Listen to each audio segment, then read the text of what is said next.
ni tatay sa kanya. Pero tay, magtutol ko pero nagsalita si Ramon. PM. Ayos ng Elsie. Alis na rin ako kasi may kailangan pa akong gawin sa bahay namin. Paalam naman ni Ramon bago lumabas ng aming bahay.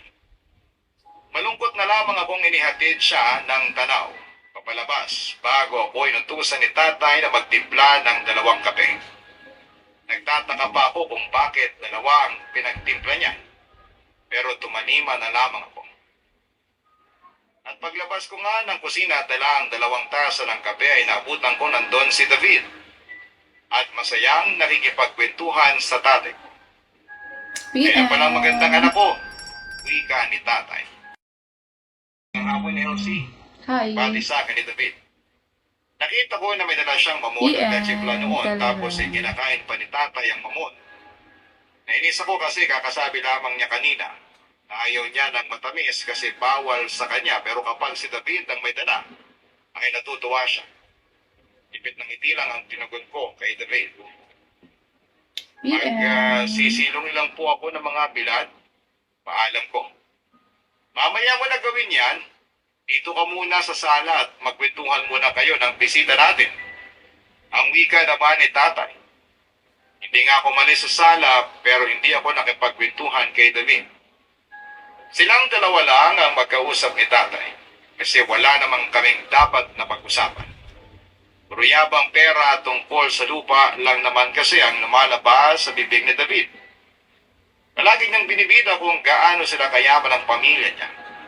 Magtatakip silim na nang sa wakas ay magpaalam si David na aalis na ng bahay namin. Inutusan pa ako ni tatay na ihatid siya sa labas ng bahay. Sige ha. Salamat sa magpunta rito sa amin. Ingat ka na lang sa pag-uwi mo. Uwi ka ko. PM. Tatalikod na sana ako nang bigla akong hawakan ni David sa braso. Elsie, sandali. Magpigil niya sa akin. Aray David, yung braso ko, inis na wika ko. So sorry. Dispensa niya naman bago binitawan ang braso ko. Ano ba kasi yun? Tanong ko. Itatanong ko lang sana kung kailan mo ba ako balak na sagutin. Walang balak. Mag-iisang taon na ako nanliligaw sa iyo at matagal na rin PM. magkakilala ang mga magulang natin. Sa tingin ko panahon na para simulan natin magplano kung paano bumuo ng pamilya. Tugon niya. Anong sinasabi mo dyan? Wala pa yun sa isipan ko.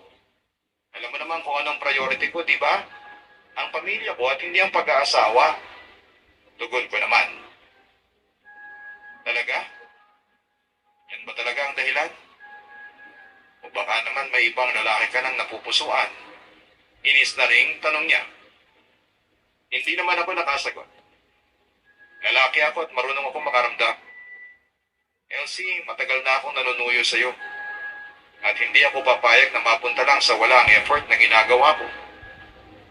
Hindi ako papayag na mapunta ka sa ibang lalaki. Seryosong wika pa ni David. Naghatid ng kakaibang kaba sa akin ang paraan ng pagsasalita niya. Umuwi ka na. Tanging nasabi ko sa kanya bago ko siya tinalikuran. Papadudod may lihim na kaming relasyon ni Ramon. Lihim kasi ayoko pa yung ipaalam sa mga magulang ko lalo na kay tatay. Ayaw rin kasi ni tatay kay Ramon dahil pareho sila sa tubuhan nagtatrabaho. Ang sabi ni tatay wala